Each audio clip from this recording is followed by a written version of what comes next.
हम अहाँ सबके सामने एगो रक्षाबंधन के गीत लऽ कऽ एलहुँ हैं। रचनाकार छथि मनोज मदन झा। सोना चांदी नहीं चाही उपहार में भैया, सोना चांदी नहीं चाही उपहार में भैया, आए बैराखी के त्योहार में भैया, ए बेकर बैराखी के त्योहार में। हमरा सोना चांदी नहीं चाही उपहार में भैया, आए बैराखी के त्योहार में।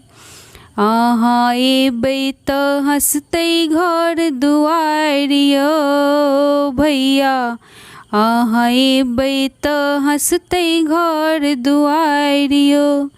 खुशी कतक रखबै एतेक सम्हारियो भैया, खुशी कतक रखबै एतेक सम्हारियो भैया, आए बैराखी के त्योहार में भैया, ए बेकर बैराखी के त्योहार में। सूत कलाई साजब टीका भाग में भैया, सूत कलाई साजब टीका भाग में भैया, आए बैराखी के त्योहार में भैया, आए बेकर बैराखी के त्योहार में।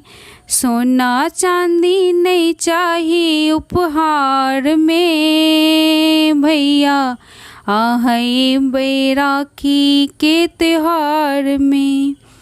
साल साल पर आबई त्योहारियो, बहिनक सुख दुख के थमियो पतवारियो। साल साल पर आबई त्योहारियो, बहिनक सुख दुख के थमियो पतवारियो। भाई बहिन के प्रेम गुथल ही ताग में भैया, भाई बहिनक प्रेम गुथल ही ताग में भैया, आए बैराखी के त्योहार में भैया, ए बेकर बैराखी के त्योहार में।